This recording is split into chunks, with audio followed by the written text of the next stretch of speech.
The stage is set for the mega expressway air display in Uttar Pradesh. Prime Minister to arrive and leave in a C-130J Super Hercules, sending a strong message.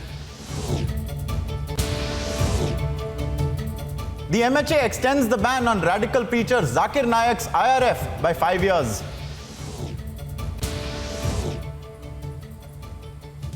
Verdict on disgraced IPS officer Parambir Singh's absconder tag likely today. Shah Rukh Khan's manager Pooja Dadlani may get a third summons to appear from the Mumbai police. And Navjot Sidhu to resume duties as Punjab Pradesh Congress Committee officer in charge at 2 p.m. today.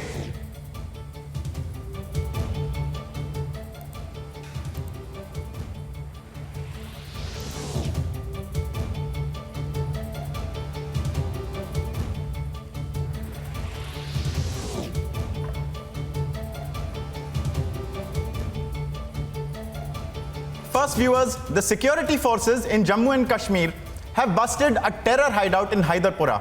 The forces have now taken down a VoIP-enabled call center, which was used by the terrorists for communications purposes.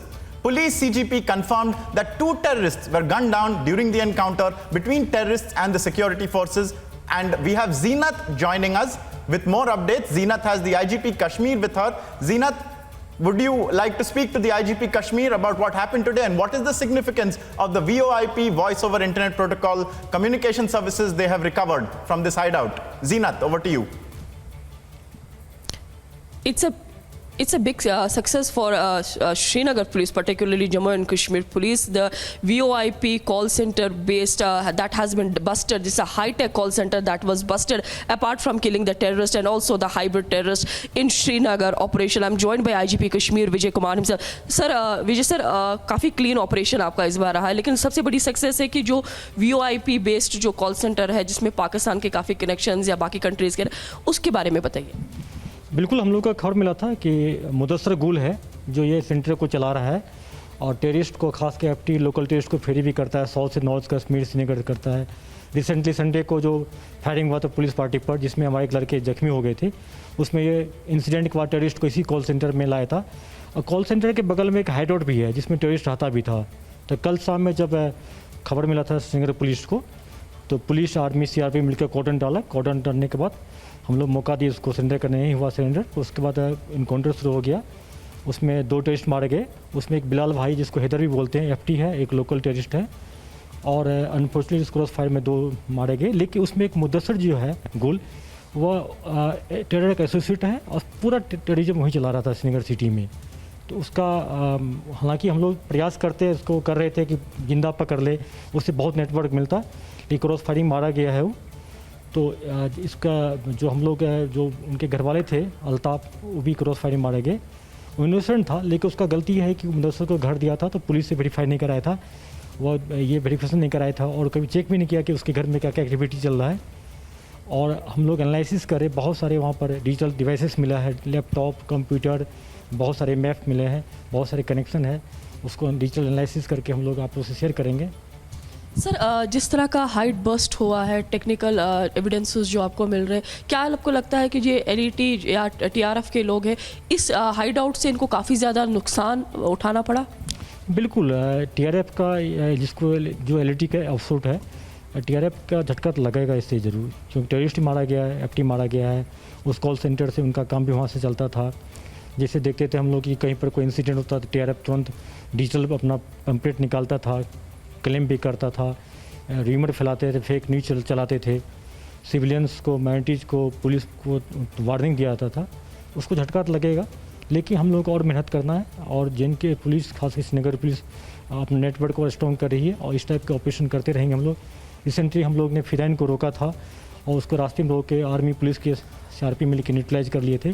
और कल का भी operation हुआ है। दोनों encounter एक ही axis हुआ है और दोनों NH पर हुआ है। NH हम लोग के लिए हरदम वनरेबल एरिया रहा है। सर, आप खुद कल ऑपरेशन मॉनिटर कर रहे थे या बेमिना में जो ऑपरेशन हुआ, आप खुद वहाँ स्पॉट पे मौजूद थे, लेकिन कहा जा रहा है कि जो लोग कह रहे हैं कि एनएच पे इस तरह का हाइट बर्स्ट होना, एनकाउंटर होना, क्या किसी तरह से आपको लगता है कि सिक्योरिटी फेलियर है? क्योंकि कॉन्वॉय का मूवमेंट भी है, सीआरपीएफ है, आर्मी भी उस पर चलती है, कुछ मीटर पे ही आपका सदर का पुलिस स्टेशन भी है। देखिए, जो नेशनल हाईवे ये बहुत एक्टिव रहता है, इसमें वॉल्यूम व्हीकल बहुत ज़्यादा होता है, तो हर एक गाड़ी को चेक करना मुश्किल हो जाता है यहाँ पर। लेकिन इसलिए हम लोग दूसरा उपाय खोजे कि अपने इंटेलिजेंस नेटवर्क को स्ट्रॉन्ग करते हैं। हम लोग खबर मिलते रहता है, इसी खबर के बेसिस पर दोनों ऑपरेशन हुआ था, और अपनी इस इंफॉर्मेशन नेटवर्क और स्ट्रॉन्ग करेंगे हम लोग। सर, देखा जा रहा है कंटिन्यूसली श्रीनगर में बैक टू बैक ऑपरेशंस भी हो रहे हैं, लेकिन टेररिस्ट का मूवमेंट भी एक्टिव है, तो दोनों चीज़ों को किस तरह से एज कश्मीर चीफ देखते हैं?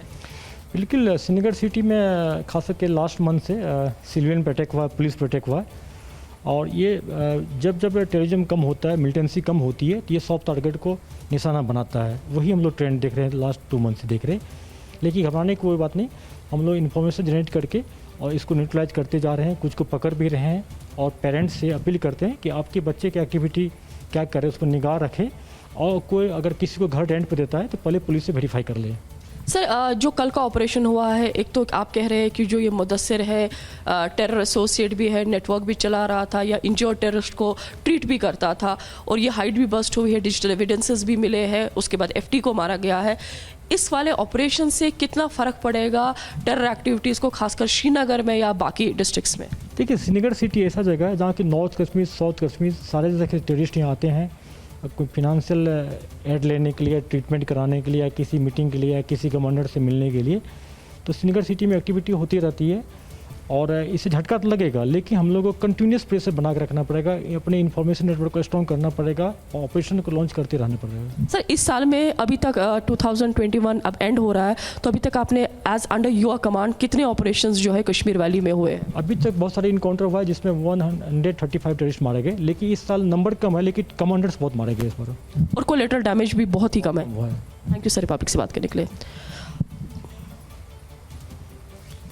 So that was IGP Kashmir, who talked about the numerous issues, whether it is related to the terror activities in Kashmir, or for that matter, the way he, under his command, the terrorists were neutralized. He said that the number this time terrorist is low, but the commanders and also the clean and swift operation without the collateral damage were witnessed, and also the way the yesterday's operation was conducted. It is a success for Jammu Kashmir Police, but it is a big failure for the TRF, or for that matter, LAT in Kashmir, who have been carrying the propaganda agenda in the Kashmir Valley on the behest of Pakistan.